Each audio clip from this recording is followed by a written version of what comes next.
Very good morning to all childrens. हम आज science में चैप्टर 2 जो कि बायोलॉजी का ही एक चैप्टर है, micro organisms friend and force, यानी कि सूक्ष्म जीव दुश्मन या दोस्त। इस चैप्टर में हम सूक्ष्म जीवों के बारे में पढ़ेंगे। सूक्ष्म जीव क्या होते हैं,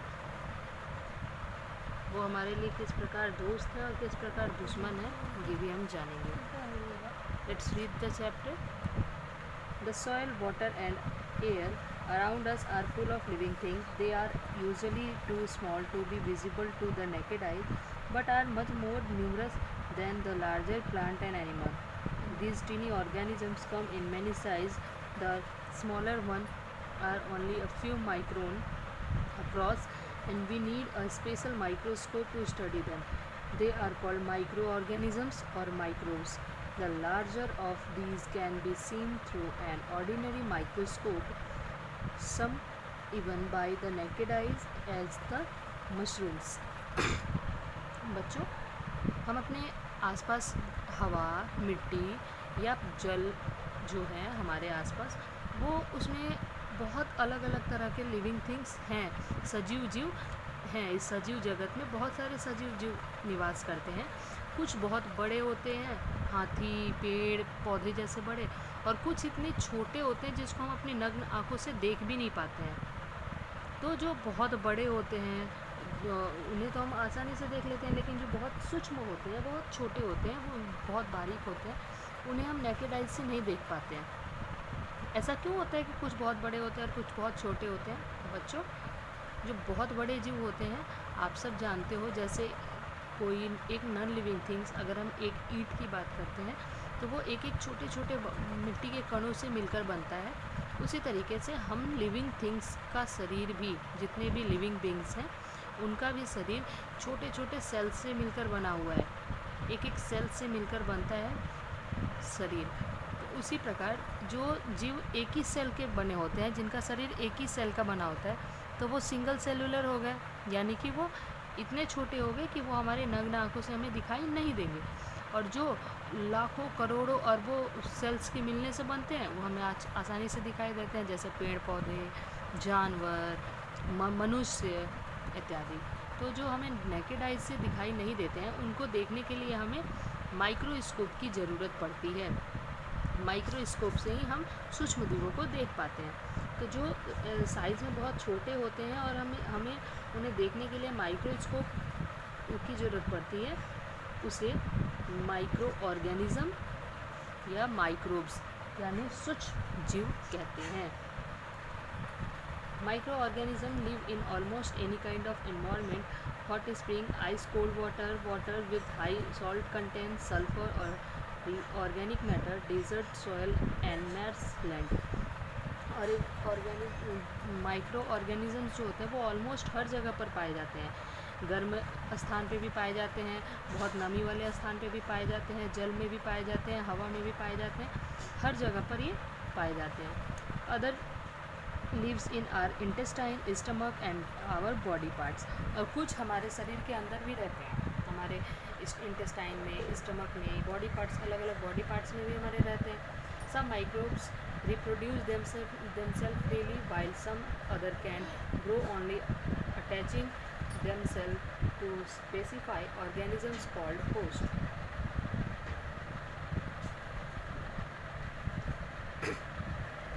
बच्चों, लिविंग ऑर्गेनिजम्स हर जगह पाए जाते हैं। तो क्या होता है कि कुछ माइक्रोब्स ना अपने जैसे बच्चों को जन्म देते हैं, रिप्रोड्यूस करते हैं बहुत फ्रीली, बहुत तेज़ी से रिप्रोड्यूस करते हैं। और कुछ जो होते हैं वो होस्ट के शरीर पे रह के, आपने प्रीवियस क्लास में पढ़ा होगा, होस्ट क्या होता है, जिसके शरीर पे वो चिपक के अपना न्यूट्रिशन ट्रैप करते हैं, इस तरीके से वो ग्रो करते हैं।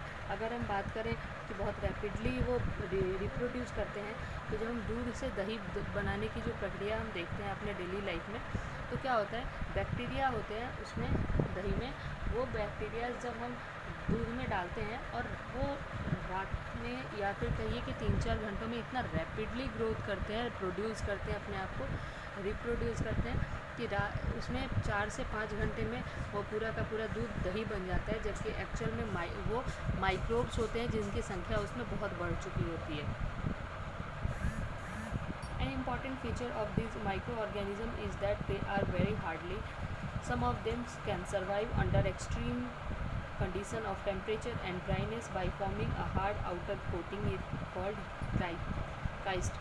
Within this protective coating, they remain inactive, waiting for favorable condition.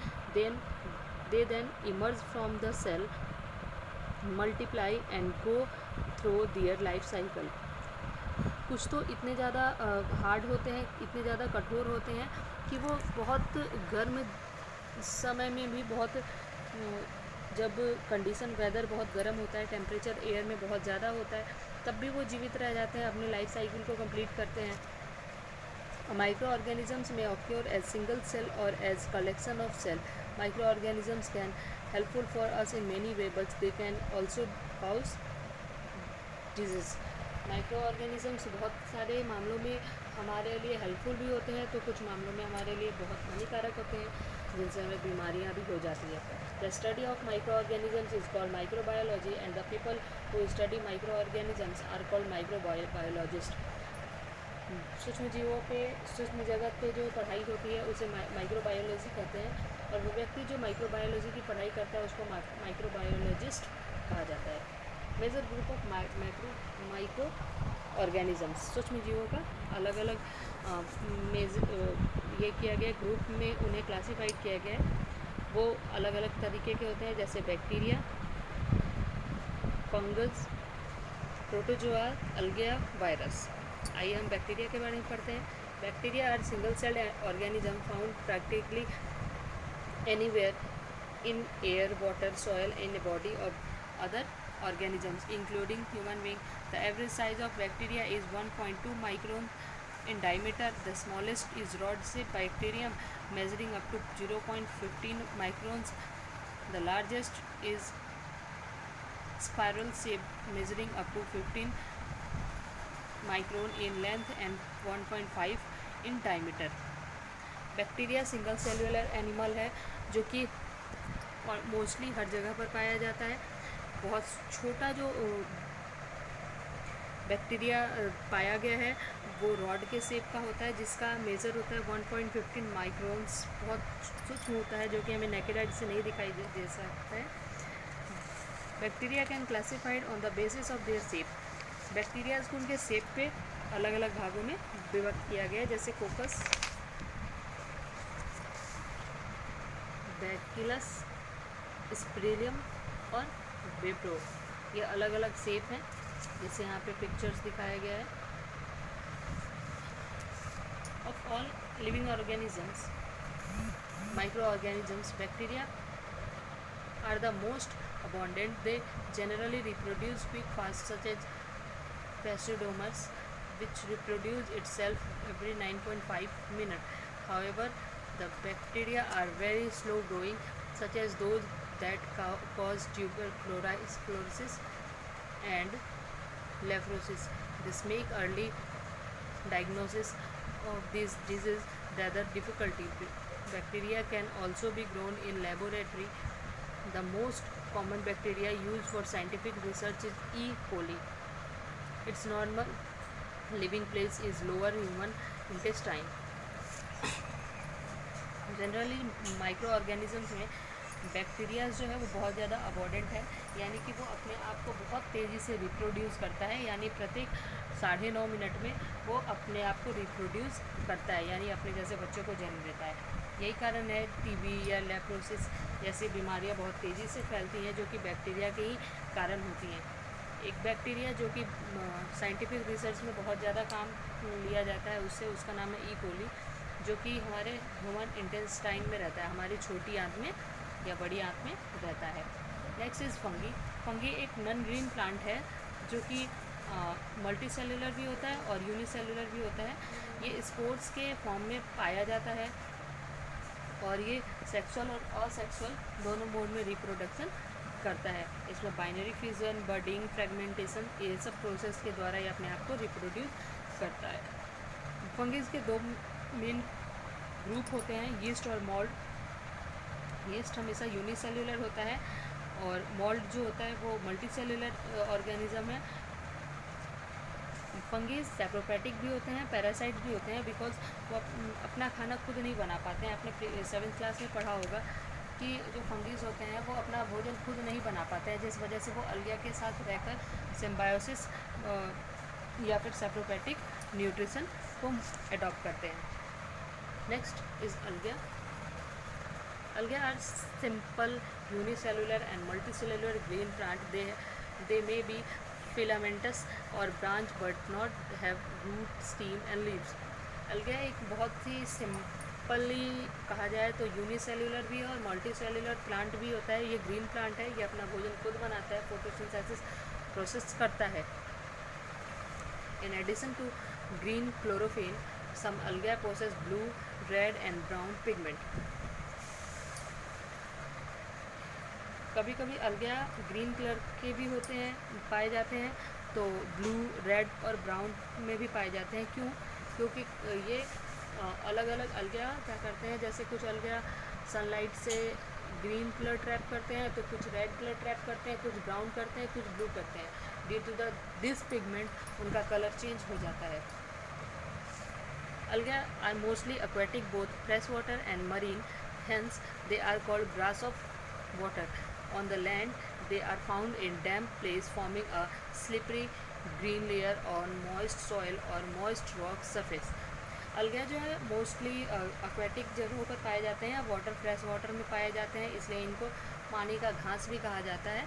आपने देखा होगा ज़मीन पे जो काई लगी रहती है, नॉर्मल हम अपने लैंग्वेज में, कॉमन लैंग्वेज में, मदर लैंग्वेज में उसे काई कहते हैं, जो कि नाली वगैरह के किनारे या तालाब वगैरह के किनारे में जो हरा हरा लग जाता है वही अलगिया कहलाता है।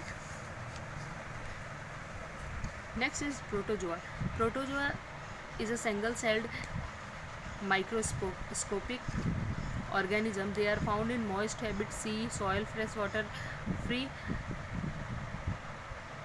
living protozoa are found in polar region and on very high mountain. They can have very simple and high complex form, and amoeba for example doesn't poses a definite form and can change its shape. On the other hand, paramecium is slipper shape and possesses a mouth, cilia and other structure. Protozoa है, ये भी एक single celled micro organisms है। Mostly ये समुद्र, मिट्टी या फिर फ्रेश वाटर के पास पाया जाता है। फ्रीली अधिकतर प्रोटोजोआ जो है वो पोलर रीजन में पाया जाता है या फिर बहुत माउंटेन्स के, पहाड़ियों की बहुत ऊंचाई पे पाया जाता है। जैसे अगर प्रोटोजोआ में एक एग्जांपल की बात की जाए तो अमीबा इसका एक बेस्ट एग्जांपल है, और वो अलग अलग शेप में होते हैं। जैसे देखिए, ये इस पिक्चर के द्वारा समझने की कोशिश कीजिए। ये अमीबा है, ये पैरामीशियम है जो स्लीपर के शेप में है, यहीं पे ये गियार्डिया है। इस तरीके के अलग अलग प्रोटोजोआ है। The next is virus. अभी वायरस बहुत ज़्यादा आप सर्वाइव कर रहे हैं वायरस में। आप अपने आसपास बहुत बुरी तरीके से ग्रसित होते लोगों को देखा है, जो कि है कोविड यानी कोरोना वायरस। ये भी एक तरीके का वायरस ही है। आइए हम पढ़ते हैं वायरस के बारे में। Virus are the smallest and the most primitive microorganisms. They are acellular without any cell body and other structure. Viruses are so tiny that they can be seen only by using the electron microscope. Viruses remain inactive outside the host cell. Hence, once they enter the host cell, they become active. Viruses are regarded as the connecting link between living and non-living things. Virus बहुत ही छोटा और बहुत ही ज़्यादा primitive एक micro organisms होता है। ये एक असेल्युलर जीव होते हुए भी यूनिसेल्युलर है। और वायरस जो है, जब तक उसे होस्ट का शरीर नहीं मिलता है, यानी कि कोई ऐसा बॉडी नहीं मिलता है, लिविंग बींग्स नहीं मिलता है या फिर नॉन लिविंग थिंग्स भी कहा जाए, जब तक उसे कोई शरीर नहीं मिलेगा तब तक वो इनएक्टिव फॉर्म में रहता है। लेकिन जैसे ही कि वो किसी लिविंग या नॉन लिविंग बॉडी में एंटर करता है वो बहुत ज़्यादा एक्टिव हो जाता है। अगर हम लिविंग ऑर्गेनिजम्स की बात करते हैं तो HIV है, कोरोना है, ये बेस्ट एग्जांपल कहे जा सकते हैं। टोबैकोमोसिस वायरस है। और अगर नॉन लिविंग थिंग्स में बात की जाए तो हम और आप डेली लाइफ में उस चीज़ को सर्वाइव करते ही हैं, जो कि कंप्यूटर वायरस होता है। अलग अलग नामों का होता है, फ्रोजन ब्रूट वायरस होता है, मैक्रोस वायरस होता है, अलग अलग तरह के वायरस होते हैं जो कि नॉन लिविंग की श्रेणी में आते हैं। अभी हम लिविंग थिंग्स के बारे में बात कर रहे हैं।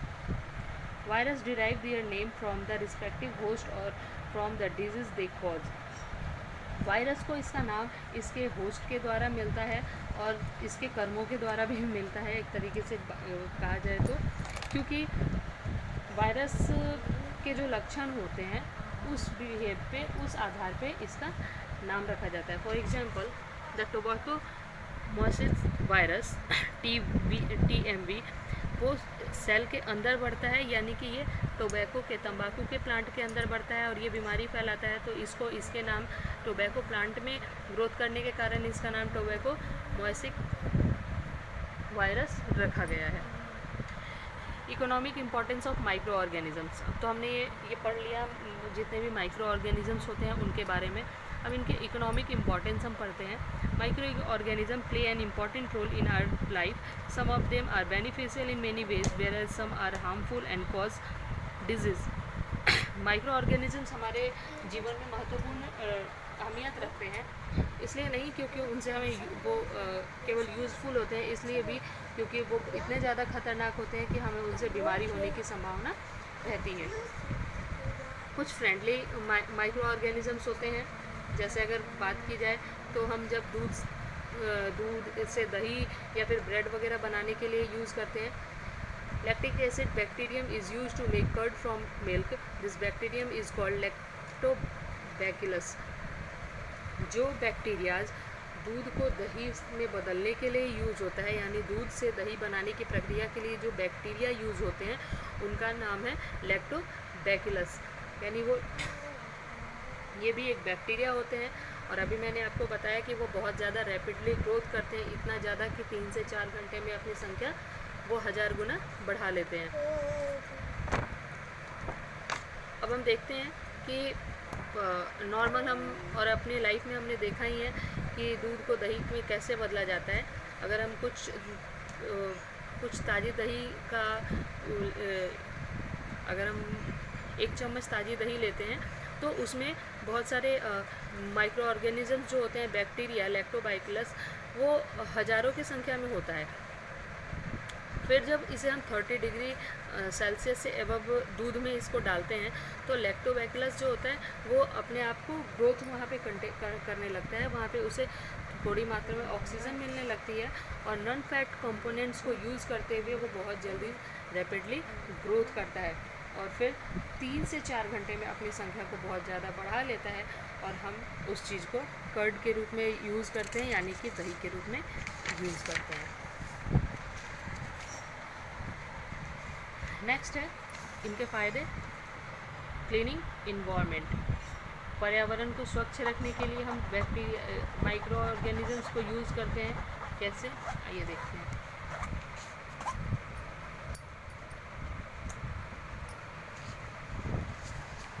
Some microorganisms are used for cleaning up of the environment. Some bacteria decompose dead leaf and animal and thus return the carbon, nitrogen and other nutrition to the environment.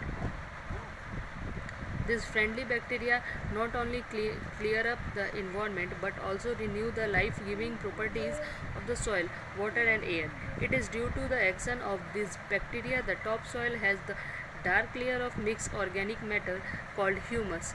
This layer is not only a reservoir of nutrition, it also has water holding capacity needed for plant growth. जो bacterias होते हैं, मान लीजिए अगर बात करते हैं मिट्टी में रहने वाले बैक्टीरियाज की, जिसके नाम राइजोबियम होते हैं, वो मिट्टी में रहकर नाइट्रोजन को अवशोषित करके नाइट्रोजन को सिंपल फॉर्म में चेंज करता है, सॉल्युबल फॉर्म में चेंज करता है, और वही नाइट्रोजन पौधों के द्वारा अवशोषित किया जाता है, जिससे कि पौधे अपना फोटोसिंथेसिस प्रोसेस कंप्लीट कर पाते हैं। जो मिट्टी में हम ह्यूमस की बात करते हैं, नमी रहती है, आर्द्रता होती है, वही ये बैक्टीरियाज होते हैं, जो कि हमारे लिए बहुत ज़्यादा फ़ायदेमंद होते हैं। अब नेक्स्ट वीडियो में हम कॉमर्शियल पढ़ेंगे, माइक्रोब्स की यूज़ और हार्मफुल माइक्रोब्स के बारे में जानेंगे।